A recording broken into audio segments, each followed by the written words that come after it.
Welcome into the LSU Sports Insider podcast. Today is Tuesday, October the 1st. I'm Zach Ewing with our advocate LSU beat writers Wilson Alexander and Koki Riley. And got a good show for you today. It's LSU football's bye week.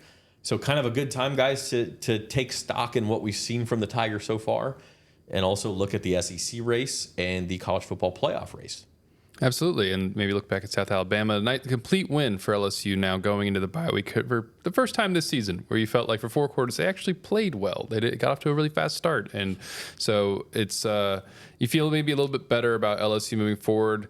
Even though it was against South Alabama, that was a good South Alabama offense, and also at the same time with Ole Miss losing to Kentucky, all of a sudden now it feels like a maybe more winnable game for LSU here in a couple of weeks than it looked like previously.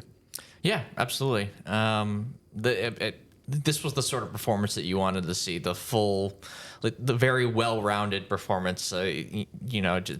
Athletes going all over the place on defense, and then offensively, just consistently getting on the board with six, right? Big explosive plays, whether it was in the running game or in the passing game, and it was just a very well-rounded performance, and that's exactly what you wanted to see from this team as they head into this Ole Miss matchup. All right, so that will be our show for today. We're going to start with that recap of South Alabama and then move into sort of a bigger picture view of LSU's season and the SEC as well. Want to let you know first that the LSU Sports Insider is brought to you by Waste Pro. Tiger fans, if you're planning a tailgate or event, keep your guests comfortable with portable toilets from Waste Pro. Call 225-744-6400 and mention the LSU Sports Insider for a special offer. We're going to take a quick break and be back with our show right after this. Experience the convenience and cleanliness that Waste Pro brings to Mardi Gras, LSU tailgates, and festivals with our top-notch portable toilet services. Perfect for large crowds and community events. Join the countless satisfied families and organizers who trust Waste Pro to keep their gatherings spotless and sanitary. Discover more about our services and make your next event a success at wasteprousa.com.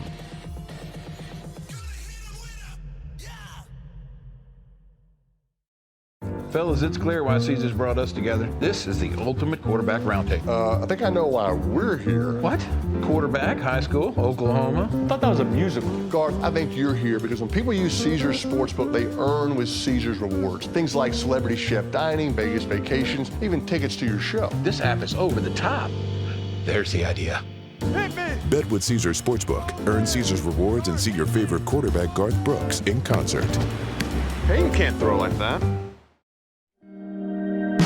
You know how far I've gone, now I'm home again. I'm feeling more alive these days than I've ever been. At the Baton Rouge Clinic, our sole focus is to provide exceptional health care for your entire family so that you can get back to doing what you love most. We are caring for generations. You give me love.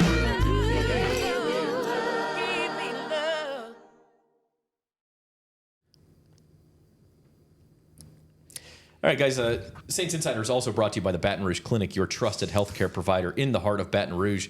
Whether you're in need of primary care, specialist services, or urgent care, the Baton Rouge Clinic has you covered with a team of dedicated and experienced professionals. Visit BatonRougeClinic.com to learn more or to schedule your appointment today. The Baton Rouge Clinic, caring for generations. So we were saying before the break, this South Alabama game, and we said it in the post-game show Saturday night, clearly the most complete game, offense and defense. Wilson, what was most optimistic for you or the biggest reason for optimism going forward from what you saw Saturday night? The play of LSU's defense, certainly, against the South Alabama team that came into that game averaging about 45 points per game, over 7 yards per play, and LSU shuts them down pretty much completely. I mean, South Alabama obviously only scores 10 points. They were averaged I think it was maybe 5.4 yards per play, something like that.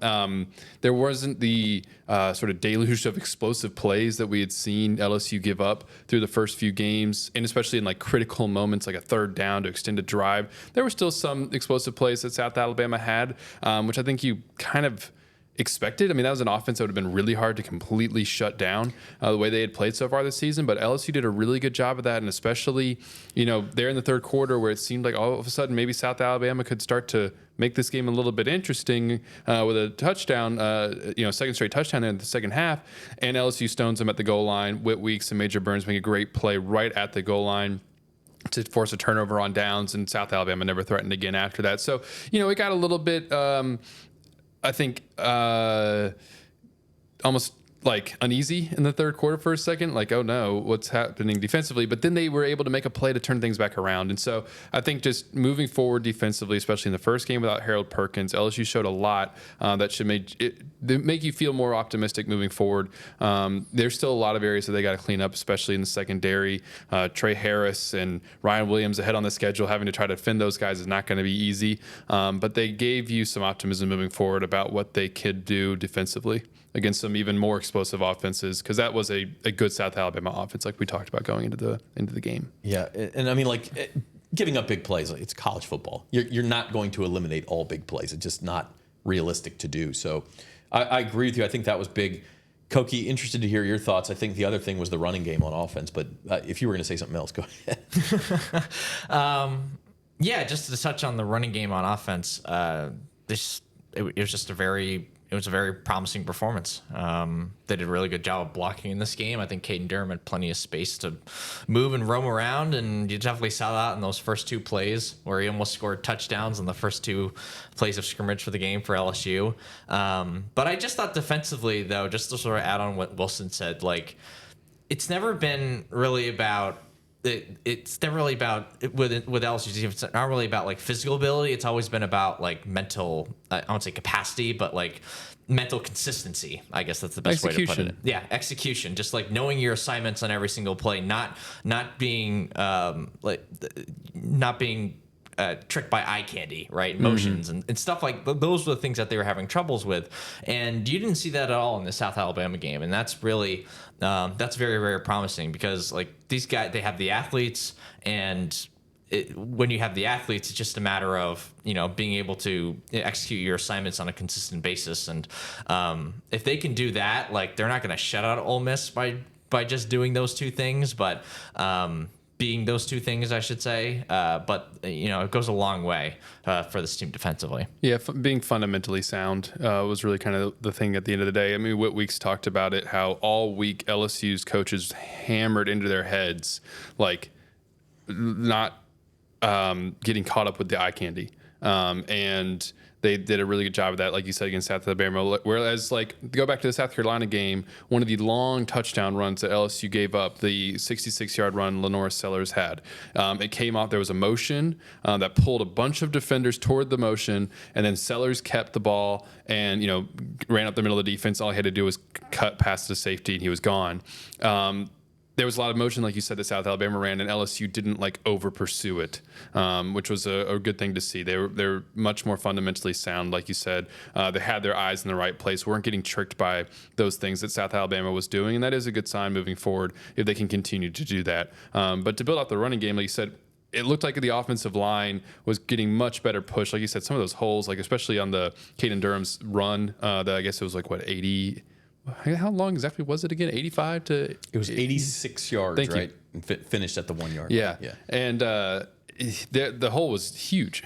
And even after that, even though LSU didn't bust another 80-plus yard run after that, like, there was a lot of big running lanes to go through. And whereas, again, you might say, like, well, it was South Alabama defense, like, you should be able to physically overmatch them. Yes, you should. But LSU had not physically overmatched the team that it should have previously in Nichols. This was the first time that they finally did that. Even UCLA, like, they didn't overrun UCLA, and that's a UCLA team that LSU, I think there's a big talent gap there. And so it was good to see them not play down to the level of competition, but actually just execute the way that they should be able to do so. And I want to give a shout out to the receivers in this game, just the way they blocked, especially on that Caden Durham touchdown. Like, that doesn't happen if, guys like Kyle Parker and CJ Daniels aren't, like, doing their assignments. And Mason Taylor had a huge block on that. Mason Taylor had a huge block. I just... And this is the second year in a row now where they're blocking on the perimeter, and the willingness of those guys, some star guys like Brian Thomas last season to actually block on those plays in the perimeter, like, that's big. That's what creates those explosive plays, especially the perimeter, because LSU's had quite a few of those over the last few years. Yeah, and that's a good transition to get us into our star player segment, which is proudly sponsored by Waste Pro. Ensure your tailgate or event is a hit with clean and convenient portable toilets from Waste Pro. Rent yours today. And And that's Caden Durham. I mean, how could it not be, right? He had the 71-yard touchdown reception on the first offensive play of the game, and then the 86-yard run on the second offensive play of the game. He had earned our star player right there, and then he added a few yards. He had over 200 yards of offense just in the first half, and then we'll get to this in a minute, but he didn't play in the second half. He's just got this juice that a lot of LSU skill players have not showed so far this year, especially their running backs. And so to see that, and really you saw it against South Carolina as well, that adds an element that LSU is missing. I asked Brian Kelly, like, I don't remember exactly what my question was, something about like what Caden Durham did well on those plays or something like that. And Brian was like, he ran fast. Like, and he goes, you set me up for that. And I'm like, yeah, okay, that's fair. And he did though. Like, that's what he said the juice is his speed. I mean, he's one of the fastest people on the field. He was like a 10, Xavier Thomas was talking about in postgame. He's like, he was trying to ask us because he was trying to remember the numbers. He's like, wasn't he like a 10-point something, like 100-meter guy in high school? And we're like, yeah. And he's like, yeah, that guy's really, really fast. Like, that's the separator. You know, there's probably some areas in Caden Durham's game where he has to continue to get technically sound and probably continue to get better in pass pro and stuff like that. But like, he's now the past 2 weeks, he's shown an ability to catch the ball out of the backfield, turn up field, and just run away from everybody. And that's been the big thing that he's brought to this offense is he has a little bit of a crease. I think Koki could speak to this too. Like, there's other things that he has in his game that have helped him out quite a bit, vision, balance. Yeah. But like in this game, he just showed off his speed. Yeah, no, absolutely. And I think his vision's fantastic. And I'm glad you mentioned the catching the balls out of the backfield because he's done that, you know, enough to show that that's a real asset in this game. And I also think his strength is pretty underrated. Like he's broken quite a few tackles already, especially in that South Carolina game. But as the last few weeks have gone on, like it's pretty clear to me that South Carolina was no one-off. Like, he deserves to be the top running back on this team, and that's not to slight Caleb Jackson or Josh Williams, but he's shown the most ability between those three guys, and it's been a surprise because he wasn't really a guy who necessarily, you know, stood out as a potential contributor for this season, but the proof's in the pudding.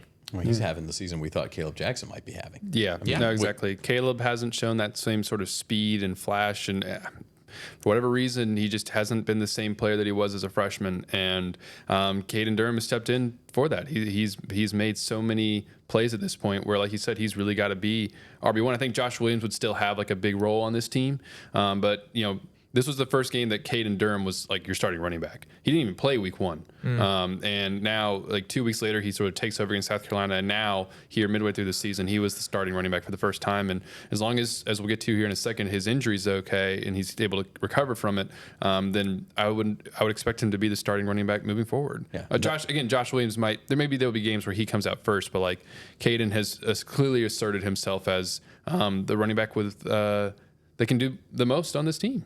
Yeah, there's no doubt. I mean, when the game's on the line, who are you going to put in there? Right now, it's Caden Durham. So, now, having said that, that's a very professional transition into our injury report, which is brought to you by the Baton Rouge Clinic. Didn't even change the photo on the screen. It's also Caden Durham. So, he left shortly before halftime. I think he went into the locker room right after LSU's last offensive drive, which he was still in for. But then he did not play in the second half. There was a couple of moments in the first half where he kind of limped off the field a little bit. One was after his second touchdown, and then there was another play later. Wilson, what do you know? What can you tell us about where he's at health-wise? Caden Durham has a foot injury. That's what Brian Kelly called it post-game on Saturday. And Kelly said it's not like a major long-term injury, but he also... Okay, so that's good. Like, you wouldn't expect him to be out for the season or anything like that. But we don't know yet exactly how it affects his availability for Ole Miss in 2 weeks. And that's the big thing. There was a report from, I think it was LouisianaSports.net, that he had 2 dislocated toes. And that sounds unpleasant.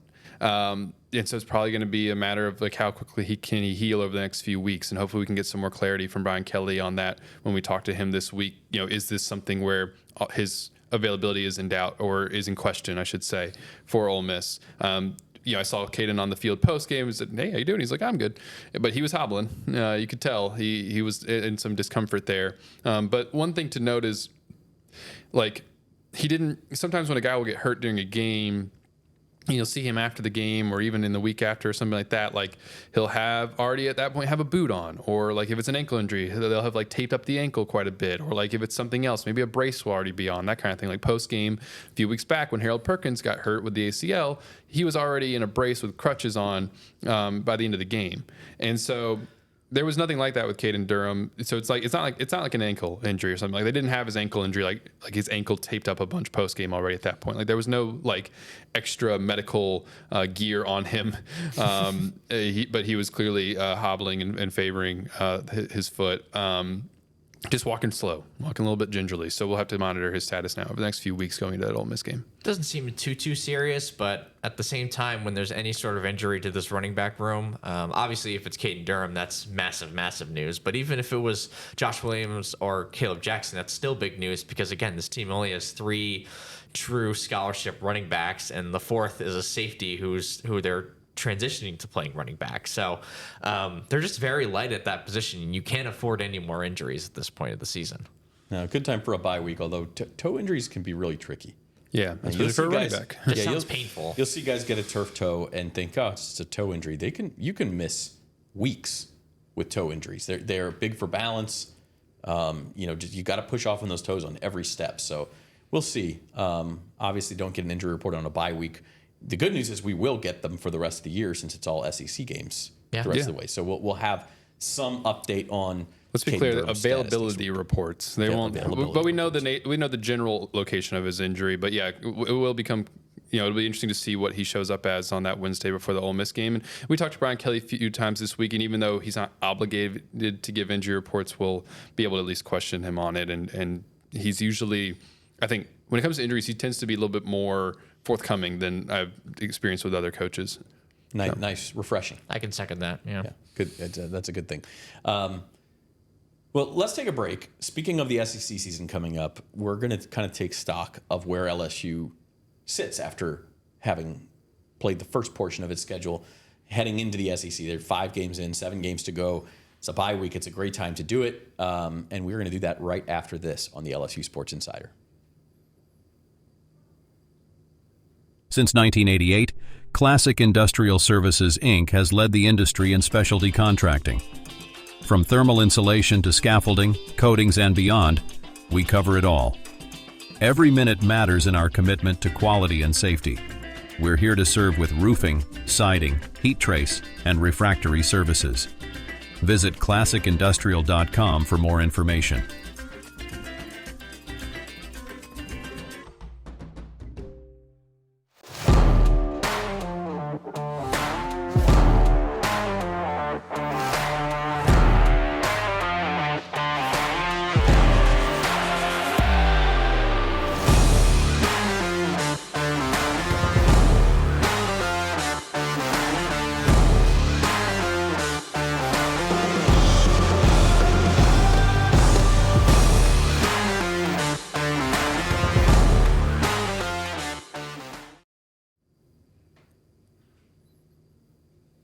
All right, welcome back to the LSU Sports Insider podcast. So today's October 1st. Season started on September 1st. Everything just kind of fits perfectly as a time to reset and take stock of where we're at in LSU season. So we have the schedule up on the screen. Tigers are 4-1. I think that everyone heading into the season would either have had them at 5-0 or 4-1 at this point. So no big surprise there. The way they've gotten there maybe is a bit surprising, Wilson. Yeah, as you were asking the question, that's what I was thinking is exactly where people would have had them, but not haven't looked quite up to snuff because they haven't been consistent. Like we talked about at the beginning of the show, the South Alabama game was the first time where they played a full game sort of and looked their most complete and were playing complementary football. And because that has only happened once this season, and you still kind of feel uneasy, I think, going into the SEC schedule is, okay, is LSU now, was this a springboard? Are they going to now be a consistent football team for 4 quarters? Because if they can, then they can beat anybody on their schedule. Then they can put themselves in the college football playoff picture if they are consistent. But the problem is, if you're inconsistent, especially over the next 4 games with Ole Miss, at Arkansas, at Texas A&M, and then back home against Alabama, then you could end up out of that 4-game stretch with multiple losses. And if that happens, then LSU is nowhere near the college football playoff bubble. If they go 3-1 over that stretch, then going into the last 3 weeks of November, they'd be squarely in the mix. And so it really comes down to these 4 games here being consistent. We've seen this team start to I think figure some things out. They seem to have their identity offensively. I think that their run game has improved. They certainly found something, like we already said, with Caden Durham. Garrett Nussmeier has been awesome, and we'll talk about him more later. Defensively, I think up front they've been good. The defensive tackles have been better than anybody I think would have expected them to. At linebacker, Whit Weeks and Greg Penn were awesome against South Alabama. They'll continue to improve. It's just that secondary is, I think, going to be a question mark all year, especially against some of the best passing offenses in the SEC. They're going to have to find ways to cover that up. So we kind of know what this team is now. I think they've worked through some of their kinks, but are they going to be able to play consistent football in big moments? It's still a team that is not going to blow out pretty much anybody, I think, left on the schedule. Like maybe here and there, maybe who knows what Florida's going to be like. Vanderbilt, we'll see. They've been better though this year than a lot of people would have thought they were. So like we'll see. They've only blown out one team on their schedule, like a true blowout. I mean, obviously they beat UCLA 34-17, but I'm thinking of it. That was 17-17 at halftime. So it's like they are going to the reason I would say all that is because, as we said at the beginning of the season, they're going to have to win a lot of close games in the fourth quarter. That takes execution in big moments, being consistent in big moments, and that's what we're going to have to see out of LSU moving forward. Yeah, absolutely. And I'm glad you mentioned how well the defensive line has played this season. I think that's kind of been the biggest pleasant surprise they've had this year. I just think that the Kevin Peoples hire and the Bo Davis hire, I mean, those hirings have been worth every penny so far, especially the Peoples hire. He has, I don't say he's transformed Braden Swinson and Savion Jones, but he's turned them into different players in terms of their production on the edge, and the fact that now LSU doesn't necessarily have to blitz in order to get pressure, and that really does change the math, especially when you already have a secondary that is, I guess, lacking in comparison to the rest of the defense and the rest of the team. So I think Blake Baker's done a pretty good job of designing some pretty creative blitzes so far this year.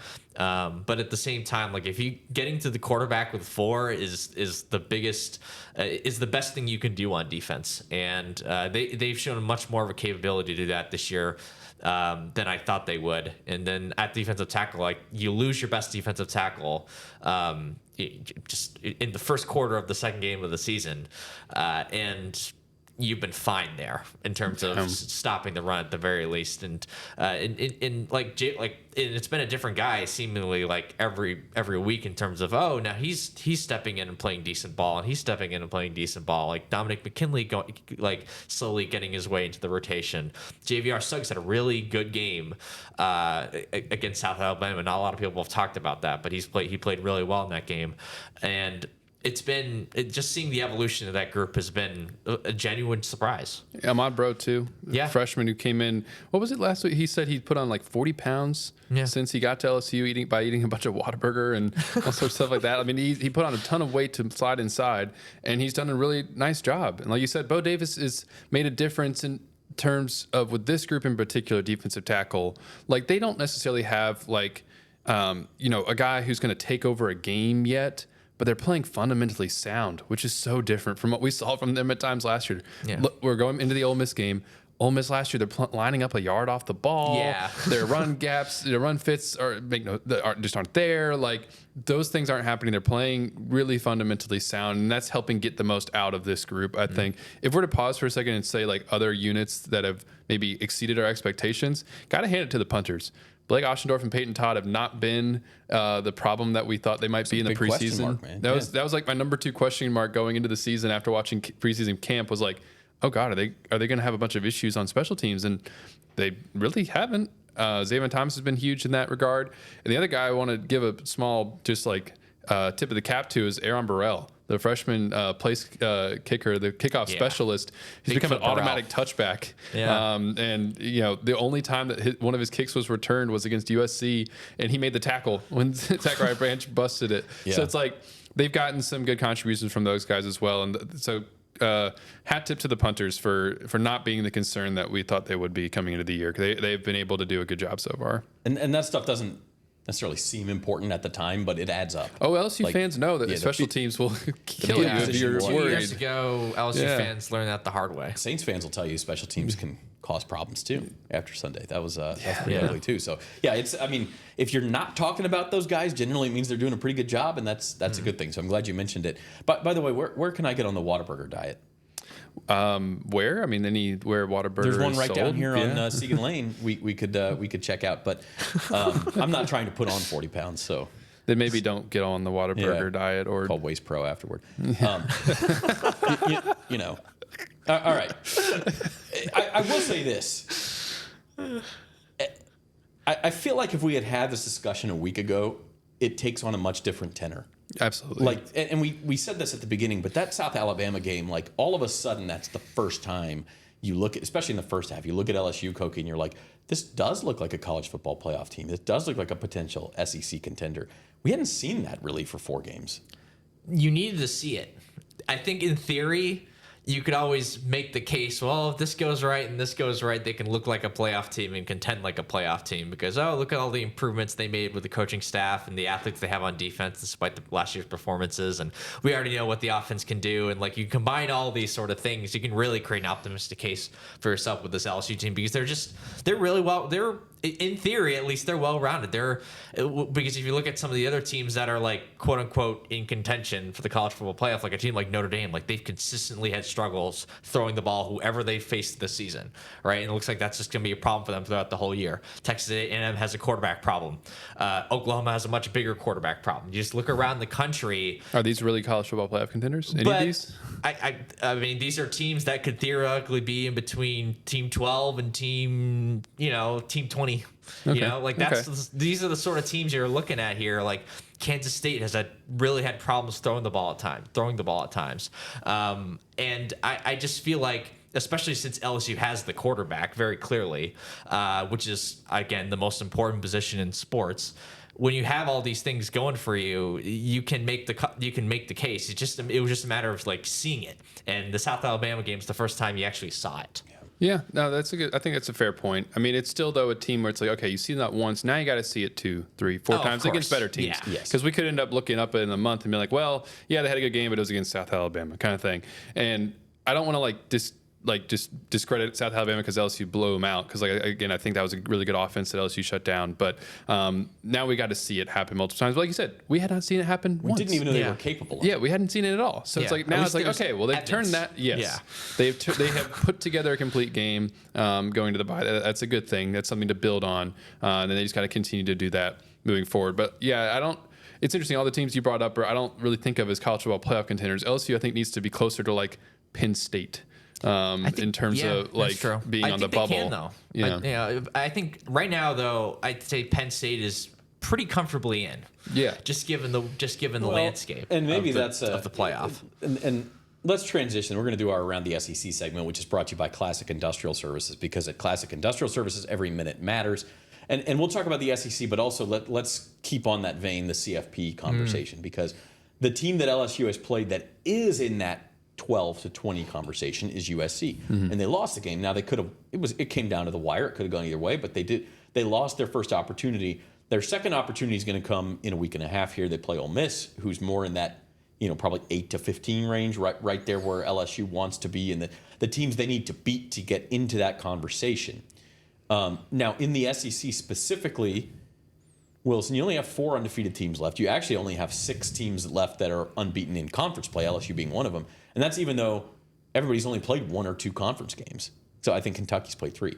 And so already you have 10 teams that have taken on an SEC loss.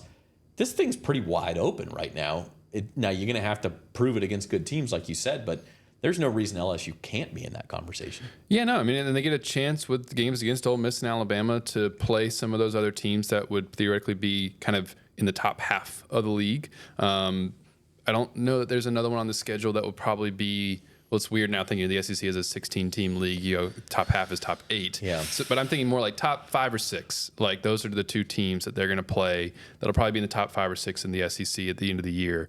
And so they're going to have chances to move themselves up those standings. But when you look at the top of the SEC, yeah, it's like Alabama, Tennessee, Georgia, Texas, thank you, would be probably your top 4 at the moment. The 4 where you think are really in the thick of the playoff run, national championship hunt, those sorts of things. If any of those 4 teams missed at this point. Yeah. And so it's a matter of LSU trying to move from basically the second tier, which I would say is LSU, Missouri, Ole Miss, maybe A&M. Maybe. I mean, they beat Arkansas, and you know they almost beat Notre Dame. Yeah, so.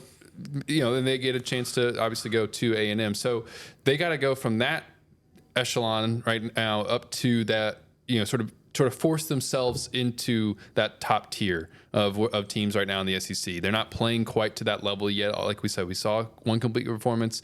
Now they need to put multiple on top of each other to sort of push themselves into that type of consideration. And we'll see if they can do it, because they're kind of just like that one little step below those other, I would say, top 4 teams at the moment. Yeah, from a CFP perspective, Koki. Like, okay, so we know there's going to be 5 conference champions who get in. One will be the SEC champion. Then there are 7 other spots. I would say the SEC, as you mentioned, comfortably is going to get 4 in. Georgia, Alabama, Texas, Tennessee. Now, we'll see. Georgia's got this brutally tough schedule, and they already have a loss. They've still got to play Texas. They've still got to play Ole Miss.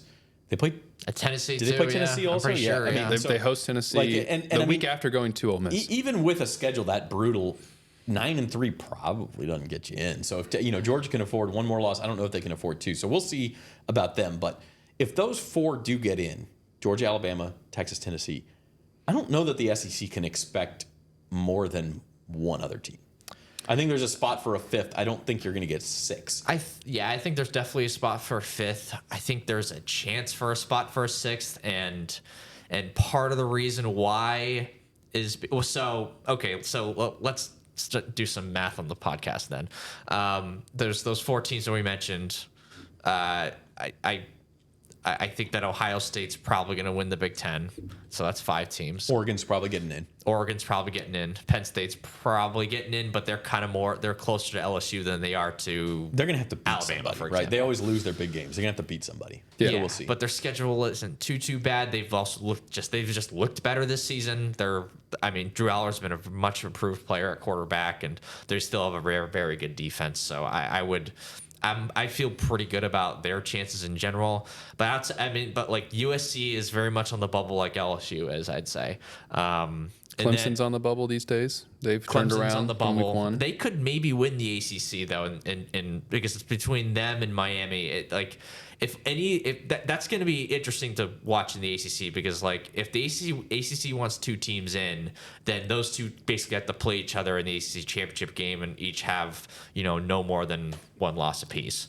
But that's not a guarantee, because the ACC has been really crazy, and we know Clemson's no perfect team. I mean, they lost 34-3 to Georgia to open up the season. So to do your math though, So we've got 4. We'll give the SEC 5 teams, and the question is who the 5th is. Is it Ole Miss? Is it LSU? Is it Missouri? Is it Texas A&M? Before last week, I would have bet a lot. That would have been Ole Miss. But we'll give the SEC 5. I think we're comfortable giving the Big Ten at least 3, right? Ohio State, Oregon, maybe Penn State or USC. We'll see. So that's 8. Then you have a Big 12 champ, an ACC champ, and a Group of 5 champ. You're at 11. It's one more spot. So there's one more spot. I don't think the Big 12. Could it be Notre Dame? Maybe. Yeah, Notre Dame. That could be Notre Dame. Only 1 loss. They got to win but out. It is to Northern Illinois. Yeah. A second ACC team. Like you said, second Big 12 seems unlikely just because that conference is so wide open.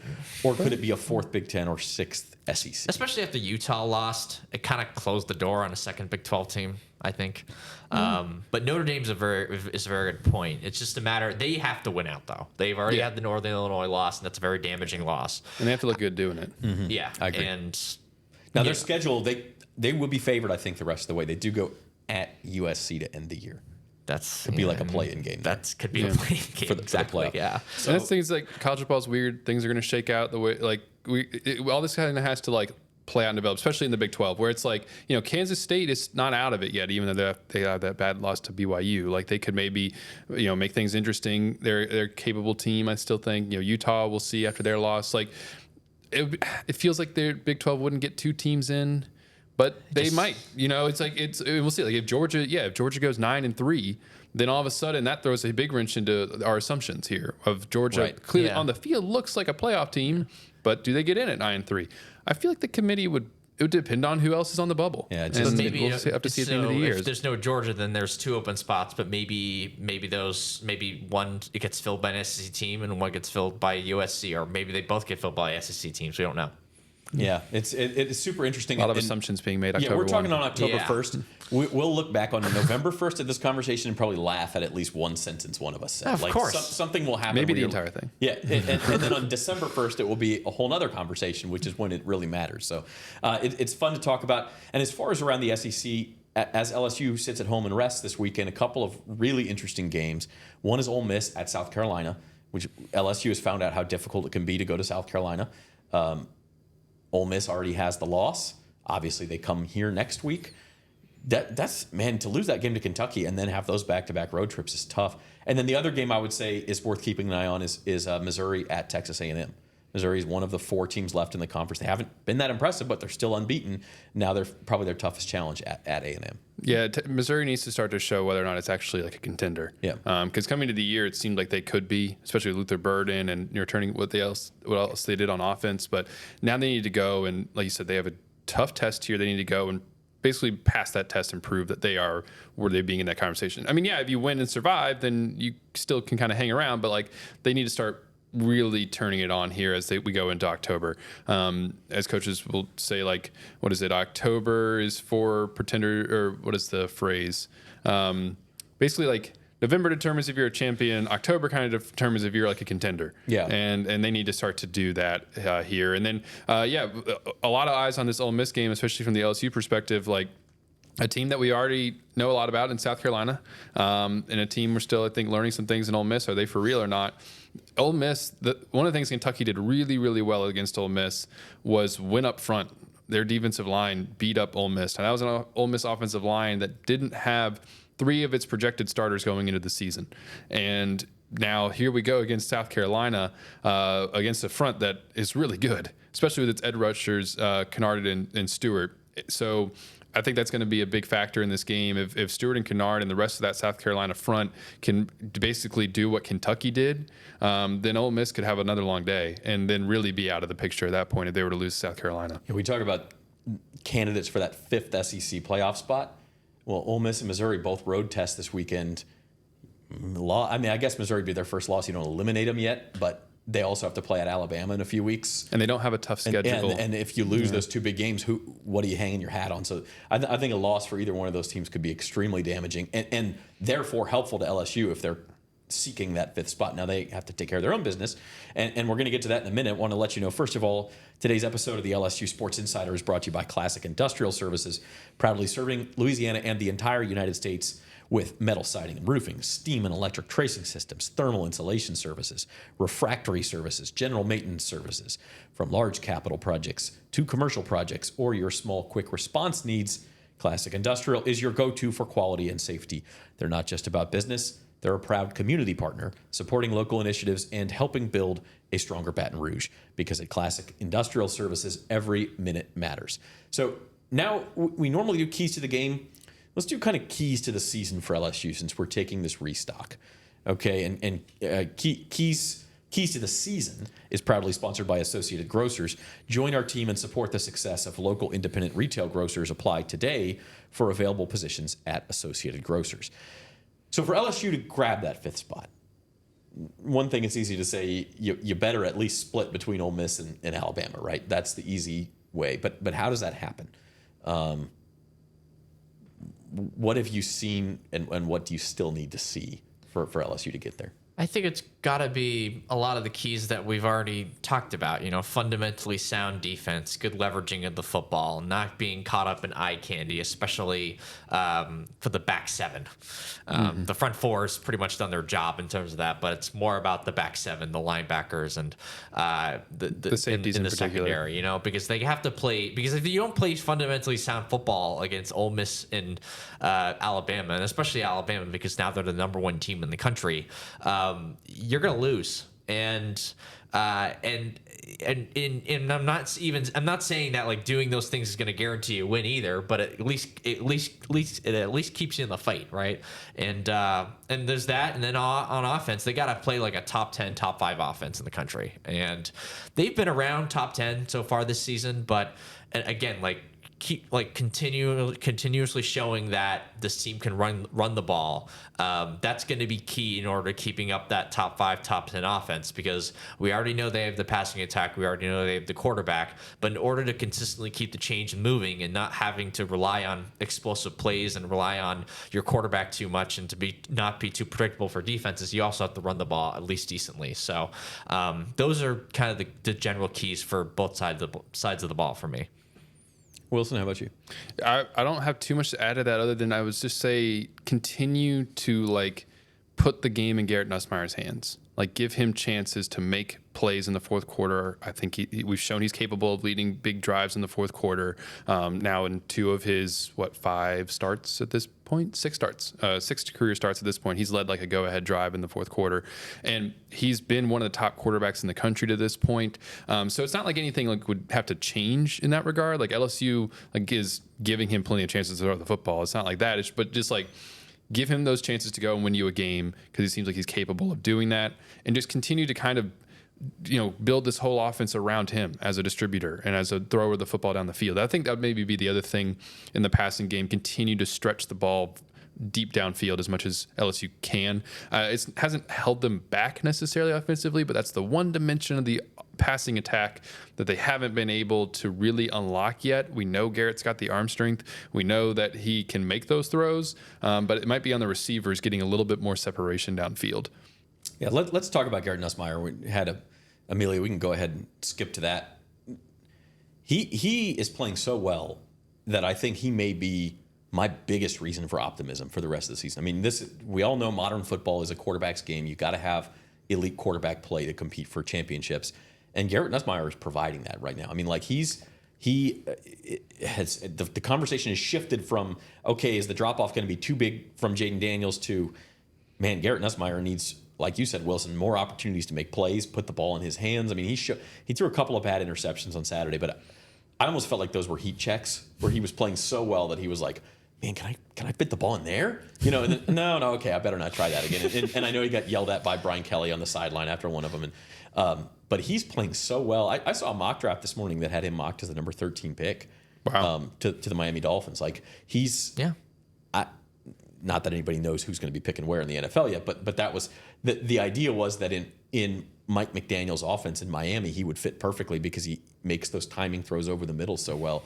He's really kind of taken a star turn. Yeah, I mean, I can't see why he can't be a first-round pick, just given the way that he's playing. And I know he doesn't have necessarily the explosive mobility that someone like Jaden Daniels had, and that would make Jaden Daniels so, I guess, enticing for a lot of NFL teams. But he's really good at making off-platform throws and making throws with pressure and just having this elasticity with his arm, which is kind of similar to Matthew Stafford. I think that that's the quarterback who I look at. I'm like, all right, there's similarities here just in terms of the way that he can make plays with his arm, and he changes his arm angle a bunch like Stafford does. Yeah, exactly. And I don't think I think if a team wanted to see him move around and see what sort of athletic testing he had, I think he would surprise a little bit. He just isn't very willing to show what he can do as a runner, but he makes off-platform plays all the time. He can make plays outside of structure.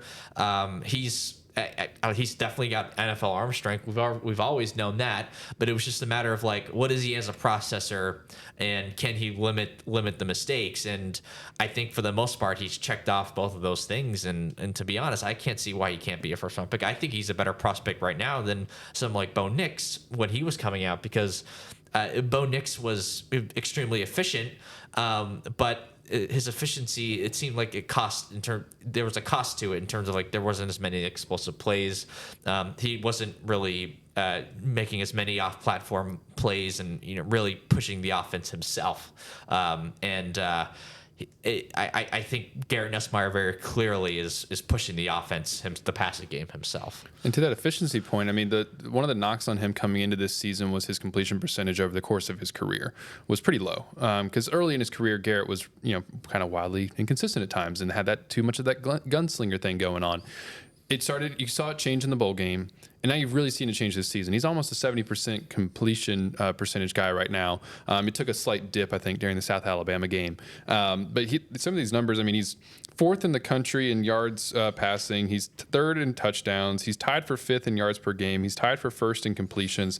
The completions part, I mean, he's also throwing the ball a bunch. But, he's been one of the top quarterbacks in the country, and now he's going to really be tested over the course of the next few weeks. And we're going to really get to see, is this buzz about him being a potential first rounder real or not? He's going to have the chance to prove that. And then he's going to have, if he continues to play like this, though, against these teams, like on the road in the SEC and against, Alabama and in these sorts of games, then he'll have a decision to make at the end of the year where you thought kind of coming into this season, like he would have to play his way into that, and he is going to have a chance to play his way into that because he's playing like one of the best quarterbacks in the country at the moment. Like you said, Koki, I think we both noticed it. You pointed out to me first, though, like we could see it in real time how good the pass was to Mason Taylor over the middle, and then we got to see the back view of it where the window is about as big as like this. For anybody watching, I'm sort of like holding my hands together in a tiny little square.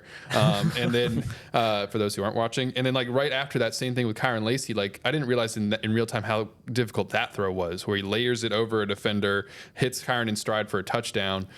It was interesting though, like you said, like the interception that he threw in the second half, like that was a similar type of throw where like if he hits it on the money, like he had those other two, you're thinking like, wow, well, he threw a little bit behind Kyron. So he's kind of like 2 for 3 on those, I guess, if you're looking at those 3 plays where like, if he just tightens things up a little bit more, then like he just completely will take off. But he's already on that trajectory. Like he's been fantastic, and a big reason, like you said, Zach, of why the team is where it is right now and why you should have optimism about them moving forward. And he's making these NFL type throws while still being efficient, right? He's efficient, and that's great. He's efficient, and that's great, but he's also making big plays and throwing balls into tiny windows, and while doing it under pressure, while doing it with different arm angles, like he's answering just so many positive things you want if you're an NFL evaluator, and obviously if you're an LSU fan and you want this team to win games. That's the key for me is, you can forgive him trying to force that ball when it's 35-3 against South Alabama. Can he refrain from doing that when it's 31-21 against Arkansas? Can he refrain from doing that when it's a 7-point game when they're nursing a lead against Texas A&M? Whatever the case might be, and that difficulty is going to step up over the next 7-8 weeks. So excited to see that. We'll say this: if he does make the NFL, he's going to be following in the footsteps of Jaden Daniels, who's off to a tremendous start, and we wanted to mention that too. A couple weeks ago, we had the Jaden Daniels Joe Burrow showdown on Monday Night Football, and like we all thought, oh, that's nice for Jaden, but Burrow's going to take this. And Jaden Daniels totally stole the stage, follows it up with a great performance in Arizona. He's the talk of the NFL. And by the way, Malik Nabers is like the most targeted receiver in the NFL for the Giants. He's suffered a concussion on Thursday night against the Cowboys. Hopefully he's okay. But these 2 guys are the top 2 favorites for Offensive Rookie of the Year in the NFL. So just a walking advertisement for LSU. Yeah, LSU's. Remember they had a bet that they had to call off because the NFL got you can't do that about who was going to be Offensive Rookie of the Year. Well, it's like pretty prophetic. Like it's gonna. I mean, on their current trajectory, it's going to be one of them. Yeah. Marvin Harrison's probably the only other guy even in the conversation right now. Yeah, and Malik's out playing him. He's been. There was talk coming into draft season. Is Malik Nabers really like ahead of Marvin Harrison? There were teams that thought so, according to reports that Malik Nabers was really like the top draft, wide receiver prospect in that class. And I was of the mind, and I still am, like he can be great, and you don't have to just like disparage Marvin Harrison. Like comparisons always have that side to them that's tough, but like Malik's just playing fantastic. I mean, he's been awesome for the Giants, a team that really needed a receiver like him.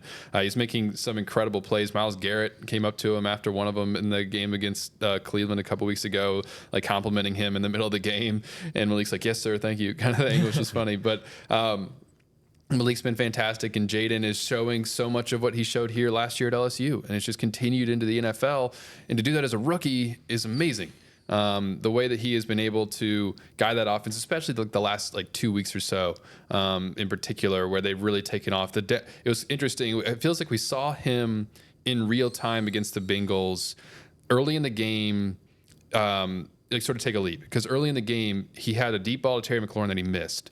And it was like, oh man, like we know that Jaden can hit that deep ball. Like he's a great deep ball passer. And then as the game went on, he started to figure it out. And then obviously hit that fantastic, the one to McLaurin there at the end. That was for the touchdown to win it, or at least to kind of ice it. He's starting to make those throws again that we saw in college. He's scrambling. He's keeping his eyes downfield. He's really turning into a great quarterback, and it's already early in his career. And so it just makes you think like, okay, for Washington, they finally maybe have their franchise quarterback. And the thing is like Jaden's doing things in the NFL now that he didn't really do even in college. Like there was a throw he made on an over to Luke McCaffrey this past week where he goes from 1 to 2 to 3 rapidly, quicker than he usually would in college, especially. It's a throw over the middle, which is something he didn't really do a whole bunch in college, just throw balls over the middle. And it was also off platform. Like it was like a quick off platform throw. And it was like, oh wow, he would have never done that. He probably would have done that last year. He definitely would have done that before last season.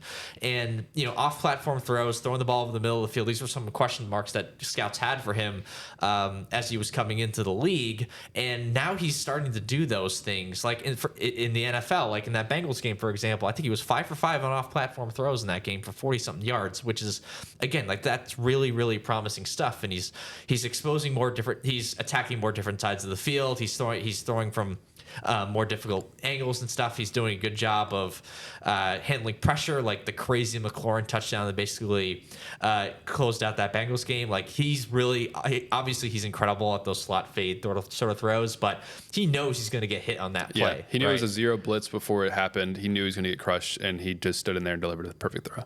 Throw, yeah. I mean, he's been remarkable. And in the last couple of weeks, it's only been 4 weeks. You've already seen sort of this maturation, as you mentioned, Wilson. And one thing is that he's not.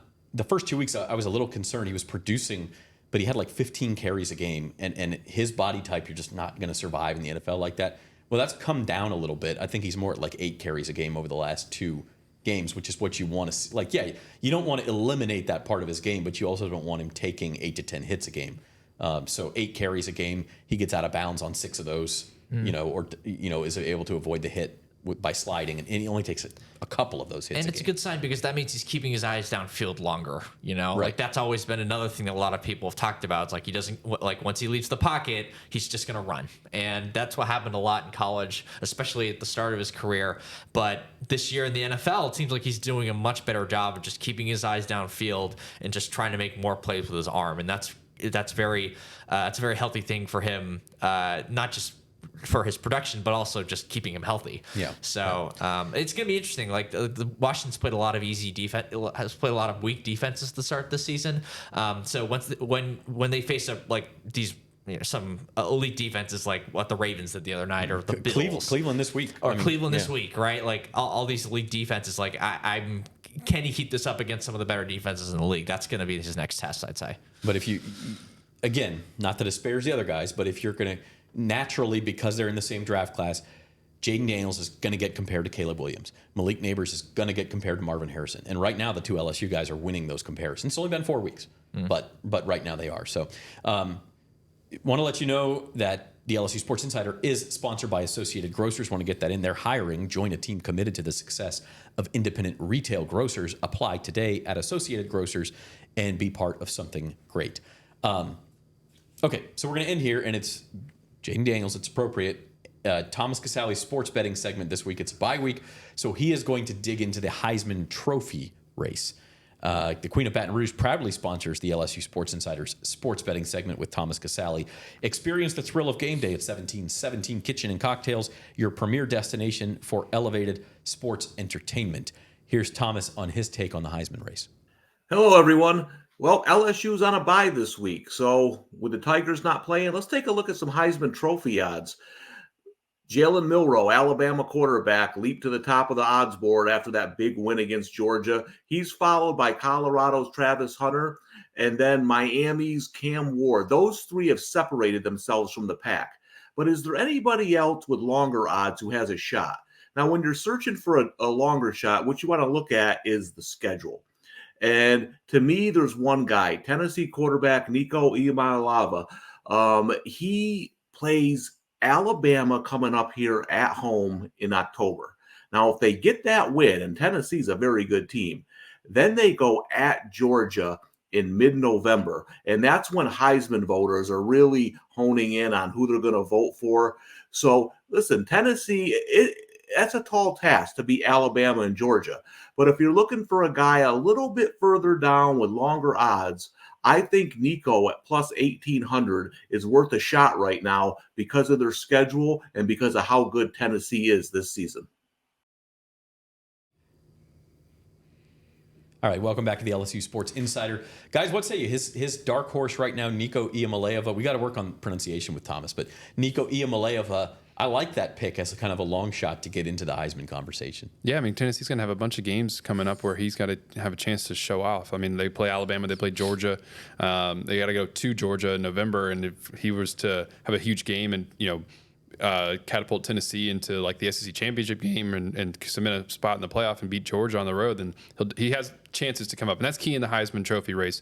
You have to have big games, especially late in the season, to get into the minds of voters, to kind of leave that impression. And he's going to have the chance to do that.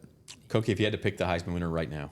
I mean, obviously it's early, but right now I'd be really hard pressed not to go with Jalen Milroe right now. I'm going Travis Hunter. I would too. I'm going Travis Hunter. Oh, interesting. I think he's had an amazing season. I just think he's the best player on the number one team in the country. They have plenty, like Wilson said, they have plenty of opportunities to